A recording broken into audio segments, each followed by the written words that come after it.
All right, hey, what's going on, guys? In honor of the 157th anniversary of the Battle of Gettysburg today, I took out my Civil War stuff to show you guys.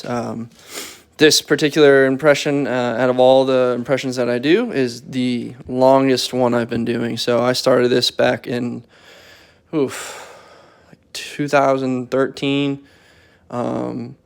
My first event being the 150th anniversary of the Battle of Gettysburg, so I wore all this to the 150th anniversary. So 7 years later, I still have it all, and this being my oldest impression. I thought I'd pull it out for you guys on this anniversary of the battle and kind of run through it with you guys. The particular unit I do is the 28th Massachusetts. They're an Irish regiment recruited out of obviously Massachusetts. They were in Hancock's division, 1st Division, I believe they're 2nd Corps. So they fought at Antietam, Gettysburg, Fredericksburg being their notable one. Also Gettysburg, they have their own monument out in Gettysburg, just past the wheat field that you can go see. But that's besides the point. I'll kind of touch in their history as I go. But without further ado, this is the uniforms that I have. So this one right here, just like my German uniforms, for any of you guys that haven't seen or don't know, all this stuff has been given to me. I didn't buy any of this really. With that said, all this stuff is older than me. This was all hand-me-down from my dad, who started reenacting in like early 90s. So, and then some of his buddies who even started reenacting before him. So, very old gear, definitely has some patina to it, definitely has been there, done that look, which is good for the Civil War because everyone kind of had that look with marching at least 20, 30 miles a day. So, that being said, this is a greatcoat that was given to me by one of my dad's buddies, who's been doing reenacting since probably the dawn of time. But what he did is he kind of like took the greatcoat and he personalized it. So he cut up a sack coat and he stitched it in here along with some other material right here to kind of give it that added warmth. So this is good to wear at night or even in the winter months. And then he added a little rope that you can kind of hang it from. So this obviously this would be something used in the winter months. Irish Brigades known for using this. This was kind of like their the most notable of them wearing this would be at the Battle of Fredericksburg as they were assaulting the wall. So that's the greatcoat. Moving over, we have just your standard Federal uniform, sack coat on top, trousers underneath. Like I said, this uniform has been around for a hot minute, so you can see it's had its fair share. It's seen better days. It's got plenty of cuts, bumps, and bruises. But this, I guess there's a tag right here. I couldn't tell you who's it from. I couldn't tell you where pretty much all this is from. I've just had it for so long. But right here is my forge cap. Just on the name, it has my name written on the inside.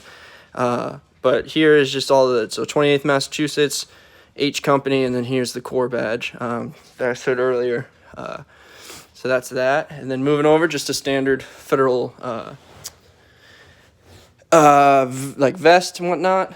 This I actually got from my dad once he kind of hung up the old brogans. He gave me this. I had another one that was kind of like a private purchase civilian, but this one definitely is a lot better, and it looks the part a lot more. Some pocket litter in there and whatnot. But going down, just standard, typical. I can't remember what material this is. But standard undershirt. Thing's pretty dirty. Definitely seen some national events where the hot sun was beating down on me, so lost sweat in that. Can't really get the stains out from washing it. So socks, some wool socks. A little bit of stain on them for when I was labeled a casualty at an event in upstate New York, Genesee. They painted me and my buddy a casualties with their legs cut off, so that's where that comes from. And these brogans I've had since I've started. Pretty sure these were actually given to me by my dad, so these have been around even longer than me.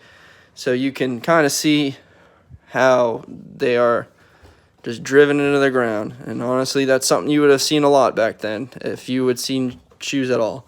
So, I mean, they still got life in them. I still intend to wear them until I can't wear them no more. But they work. And then right here, this is just a little cap, like a little Santa cap. That is, we call it the smoking cap. You put that on, like kind of like a little thing at night, and you just keeps your head warm. It's just something to wear, something casual. Kind of going over the leathers. Right here, I got cartridge box.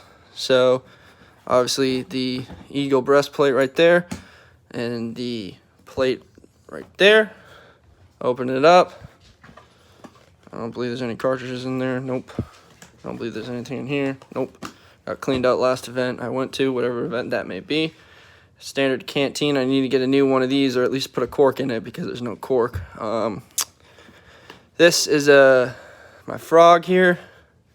Bayonet on the inside. This bayonet has seen better days, but this was also a hand-me-down who one of the original members of the unit had, that was given to the guy that gave me that, who ended up giving me that, but he passed away, so that's something that has to stay on there, just because it's a sentimental thing. So that no matter, even if it gets old, rusty, and whatnot, it doesn't fit the rifle anymore, it'll stay on that kit forever. Then right here, cap pouch. Pretty sure there's some caps. Yep, caps are in there. And then the U.S. buckle right there. And then going over to the beauty of the kit, this is my 1853 Enfield. The man that gave me this gave me this as well. Like I said, I didn't really pay for anything, so everything was hand-me-down. But this is getting very close to the end of its reenacting days. This has probably fired more rounds than probably some active duty military rifles. This thing has been around for a very, very long time. And you can see he engraved Pogue Mahone on it, which means kiss my ass in Gaelic. And then on the back, he had some beautiful woodsman, some woodwork here. Fogabala, which is the battle cry of the Irish, clear the way. And obviously, second corps right there. Yes, the division and the corps badge right here, and the little tick marks and whatnot. But like I said, this thing has seen better days, and it's on its way to becoming a wall mount because it's something that I hold very sentimental to me for how he gave it to me, and I don't want to see this thing get ruined. So once it's lived out its days as a reenacting rifle, it'll be a wall mount. So, but yeah, he gave this to me at the end of the 150th Gettysburg, right after Pickett's charge. It was a very emotional. Walked off into the sunset pretty much as I held his rifle. So, yeah, that's that. And then moving over here, this, probably guess, he gave it to me again. This is, the guy I'm talking about is, his name's Tim, is one of my dad's buds. Call him Uncle Timmy.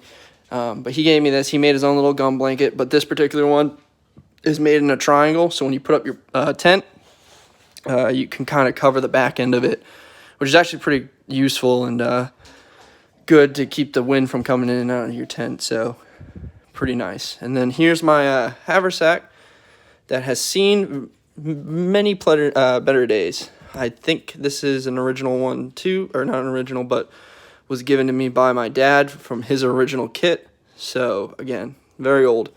But some things I keep inside there nowadays. Like I said, haven't done it in a Civil War event in a while.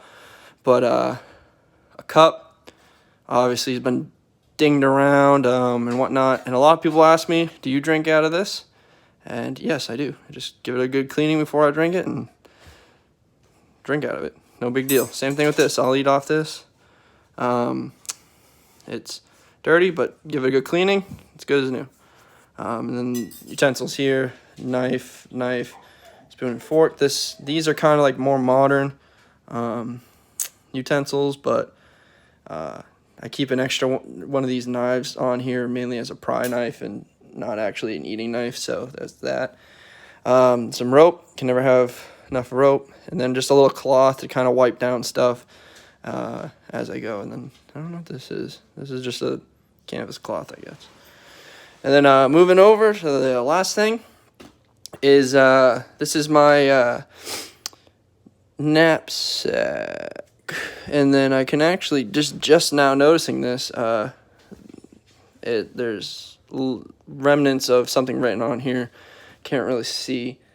I think this says the 28th on it, but again, Tim gave me this, and been around for a minute, but I don't really think I got anything in here. I just got my blanket on top, and I got 2 extra gum blankets in there, and my tent is in here. So for those of you who don't know what a gum blanket is, it's basically just a rubberized, waterproofed sheet of canvas. But yeah, this is pretty much it for my federal stuff. Whenever I do decide to go Confederate for events, if they need Confederates, or it just happens to be one of those times I feel like playing old Johnny Reb, I'll just kind of invert the buckles to SN, Southern Nation, as was seen, documented and whatnot. And then I'll throw on, let's see, I'll throw on this right here. So just a wool shell jacket with some cotton pants. And then I have a hat somewhere. Yeah, hat right here. Call it the stupid hat because it looks stupid, or the Tom Sawyer hat. So yeah, that's what I will wear if I ever do Confederate, and I usually typically fall in with the 12th Georgia. So yeah, that's pretty much all I got for a Civil War kit. It's not really as in depth as other ones, because this is one I used to do a lot, and at those events I didn't really need like extra personal items. I mean, I could probably get some personal items now and kind of beef it up and add to the impression, but for now, I can go to the field with this, and it is what I have been using in the field, and it works. So just thought I'd give you guys a quick little video for it being the anniversary of Gettysburg. So I'll throw this all on probably eventually and post a picture on the Instagram so you guys can see what the impression looks like, because I know a lot of you guys have been asking for me wearing them, so I'll start doing that a little bit more. But yeah, that's it. I'll be heading home in a couple weeks to back to the old fire base Morosco. For those of you who follow Studio T Reenacting, that's where Kilo is out of. So be doing some more events with those guys. I got a week event coming up, and yeah, so some more Vietnam to come. Whatever else you guys want to see. So let me know, and remember to comment, rate, subscribe, follow the Instagram page, and I'll catch y'all guys later. See ya.